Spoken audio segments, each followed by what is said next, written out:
അപ്പോൾ കഴിഞ്ഞ വീഡിയോയിൽ നമ്മൾ 7 തരത്തിൽ ബാങ്ക് അക്കൗണ്ട് ഫ്രീസ് ആവുമെന്ന് പറഞ്ഞു. അതിൽ 3 നമ്മൾ കംപ്ലീറ്റ് ചെയ്തു.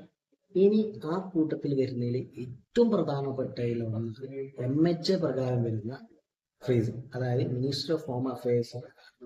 ഇതുമായി ബന്ധപ്പെട്ട് നമ്മളെ അക്കൗണ്ട് ട്രാൻസാക്ഷൻസ് എന്തെങ്കിലും തരം ടെററിസം ആയിട്ടുള്ള ബന്ധപ്പെട്ടുള്ള ഫിനാൻസിങ് ആണ് നടന്നിട്ടുണ്ടെങ്കിൽ നിങ്ങളെ UAPA ആക്ട് പ്രകാരം അക്കൗണ്ട് ഫ്രീസ് ചെയ്യണം. ഈ UAPA ആക്ട് പ്രകാരമാണ് അക്കൗണ്ട് ഫ്രീസ് ചെയ്യപ്പെടുന്നുണ്ടെങ്കിൽ NIA നാഷണൽ ഇൻവെസ്റ്റിഗേഷൻ ഏജൻസി നിങ്ങളെ കേസ് അന്വേഷിക്കുകയും പിന്നെ നിരന്തരമായി ബെയില് വരെ കിട്ടാതാവുകയും അതിന്റെ ഭാഗമായിട്ട് നിങ്ങളെ ലൈഫ് മൂഞ്ചുകയും ചെയ്യും.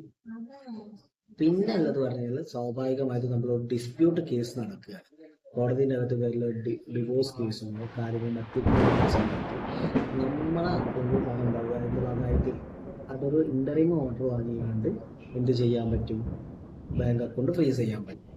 പിന്നെ ബാങ്കിന് തന്നെ എന്ത് ചെയ്യുക, അക്കൗണ്ട് ഫ്രീസ് ചെയ്യാം. അതായത് KYC എക്സ്പയർ ആയി കഴിഞ്ഞാൽ അല്ലെങ്കിൽ ഒരു സസ്പീഷ്യസ് ട്രാൻസാക്ഷൻ നടന്നാൽ അത് മറ്റുള്ള ആരെങ്കിലും കണ്ടില്ലെങ്കിൽ അല്ലെങ്കിൽ നമ്മളെ അക്കൗണ്ടിലേക്ക് ഒരു വലിയ സംഖ്യ വരികയാണ്. അപ്പോൾ ഇതൊക്കെ ഒരു സസ്പീഷ്യസ് ട്രാൻസാക്ഷൻ കണ്ടതുകൊണ്ട് ബാങ്കിന് തന്നെ അക്കൗണ്ട് ഫ്രീസ് ചെയ്ത് വെക്കാം. ഇനി ലാസ്റ്റ് ഇതിലെ കൂട്ടത്തിൽ പറയുന്നത് 4ാമത്തെ തരത്തിലുള്ള കാര്യങ്ങൾ.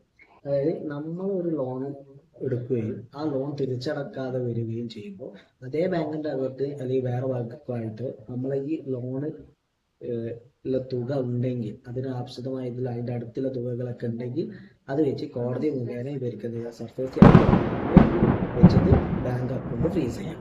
ഇതാണ് പറഞ്ഞത്. ഇത്തരത്തിൽ 4 തരത്തിൽ കൂടിയുണ്ട്. അങ്ങനെ ടോട്ടൽ 7 തലത്തിലാണ് ബാങ്ക് അക്കൗണ്ട് ഫ്രീസ് ചെയ്യപ്പെടുക. ഇനി ഈ കേരളത്തിൽ നടന്ന കുറച്ച് ഉദാഹരണങ്ങൾ കൂടി നമ്മൾ നോക്കാം. അത് നമുക്ക് അടുത്ത വീഡിയോയിൽ പറയാം.